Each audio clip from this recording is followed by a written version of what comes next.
बिस्मिल्लाहिर्रहमानिर्रहीम। अस्सलाम वालेकुम व्यूअर्स, आप देख रहे हैं वेज में इफ्तिखार चौधरी।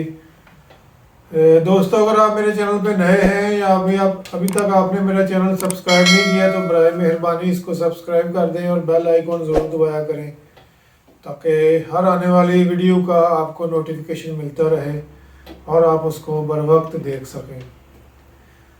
दोस्तों, आज हमारा टॉपिक है नौलांग डैम। नौलांग डैम बलूचिस्तान में है। ये अर्थफिल डैम है।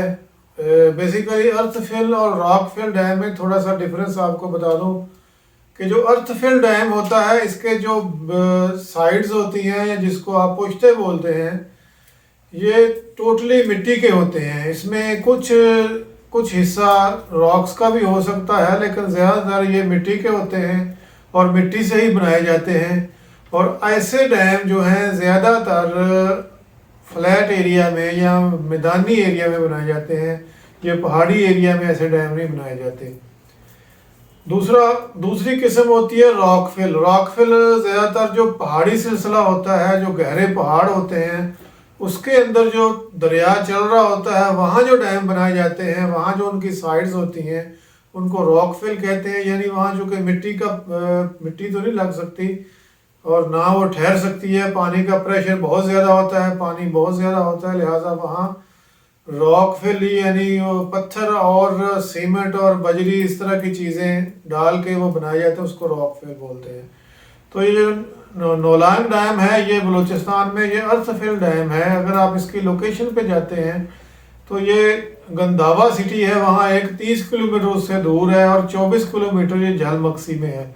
बेसिकली ये झलमक्सी के अंदर ही आता है, डिस्ट्रिक्ट झलमक्सी है। और वहाँ ये डैम वाक़या है, ये बड़ा डैम है। इसका मेन पर्पस बिजली नहीं है, बिजली थोड़ी सी इससे पैदा होती है, लेकिन ज़्यादातर ये इसका जो इरिगेशन का पर्पस है और सैलाब को रोकने का पर्पस है।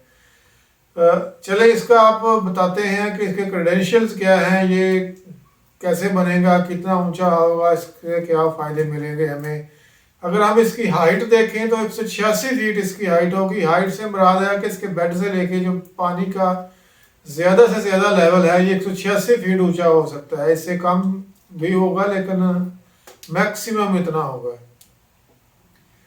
लंबाई अगर हम देखते हैं तो ये काफ़ी लंबा डैम है। 2996 फीट लंबा डैम होगा और ये सतह समुद्र से 45 मीटर वाक़या ऊपर होगा। यानी नॉर्मली जो डैम आपको बनाए जाते हैं जो पहाड़ी सिलसिले में, ये सतह समुद्र से बहुत ऊंचे होते हैं। आलमोस्ट ये कोई हज़ारों मीटर ऊंचे होते हैं, क्योंकि वो पहाड़ों में बनाए जाते हैं, इसमें पानी ज़्यादा होता है। ये मैदानी एरिया का डैम है और इसलिए ये सतह समुद्र से कम ही ऊंचा है, यानी 45 मीटर है।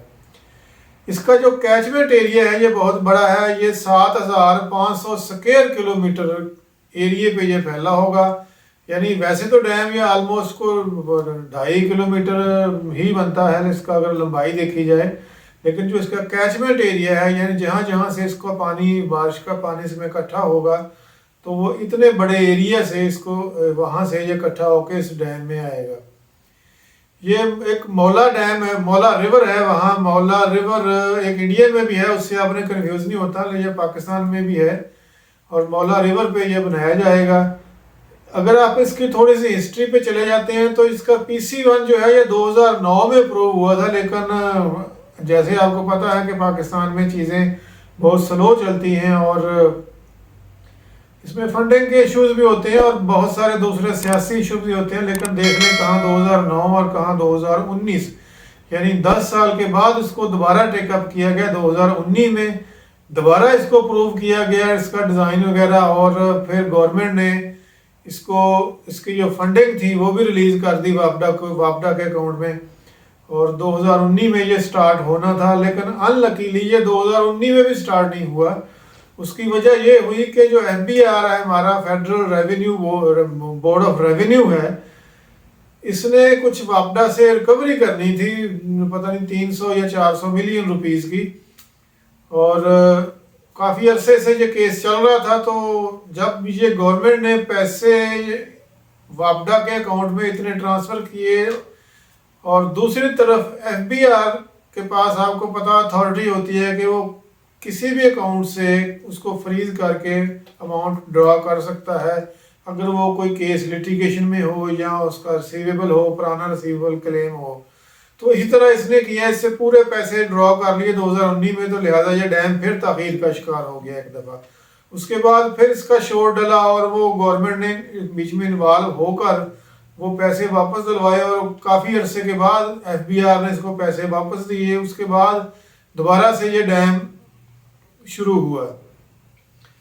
जैसे आपको बताया गया कि इसकी जो कैपेसिटी है वो बिजली, मेन ऑब्जेक्टिव बिजली बनाना नहीं है, लेकिन इसके बावजूद इसमें 4.40 मेगावाट बिजली पैदा होगी। थोड़ी सी है, 6-7 हज़ार घरानों को, यानी यू कैन से कि 40-50 हज़ार लोगों को ये बिजली भी प्रोड्यूस करेगा।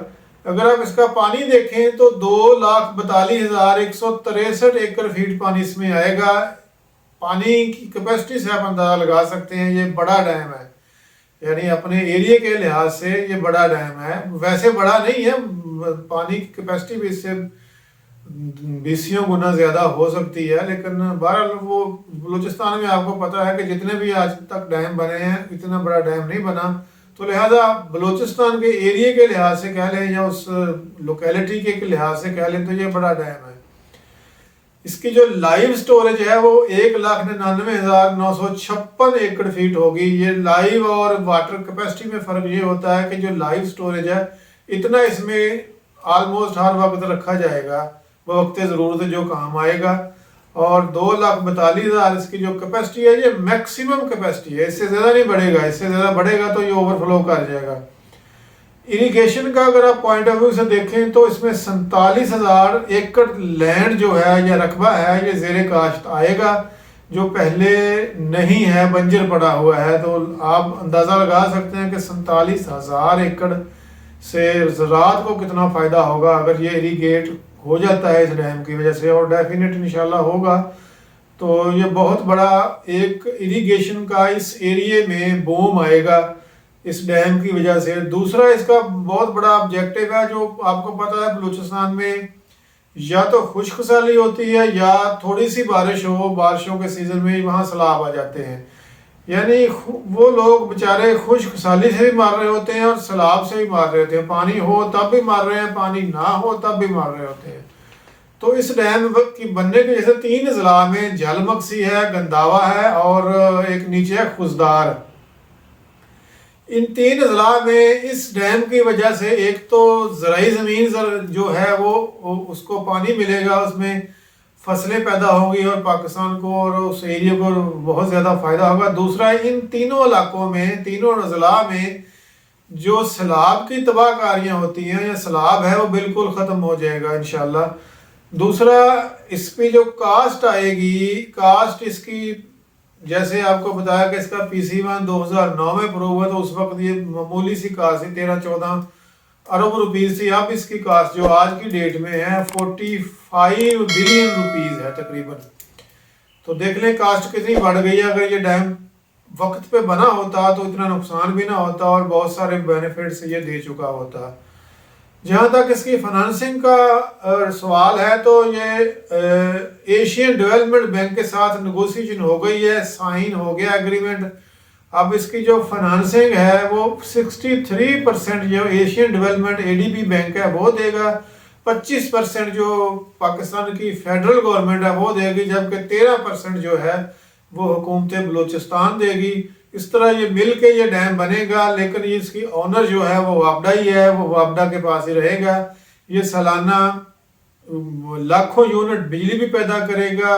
पानी की वजह से इसमें ज़राअत में बहुत ज़्यादा फ़ायदा होगा, इरिगेशन और इसकी एग्रीकल्चर प्रोडक्ट बढ़ेंगी इस एरिया में, लोगों को जॉब्स मिलेंगी और सबसे बढ़कर इस डैम की वजह से लाइव स्टॉक में बहुत ज़्यादा फ़र्क आएगा। इसमें फिशरीज और लाइव स्टॉक इनको भी बहुत ज़्यादा बूम मिलने वाला है।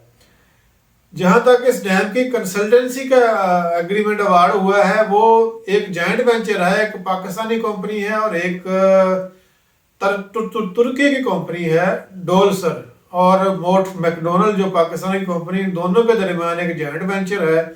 ये पूरी कंसल्टेंसी इस फर्म ने देनी है, जिसकी कॉस्ट उन्होंने नेगोशिएट की है वापडा के साथ 70.5 करोड़, यानी 70.5 करोड़ ये पाकिस्तानी रुपीज़ हैं, इतनी पे होगी। ये तकरीबन 26 या 26 महीनों का इनका वर्क है।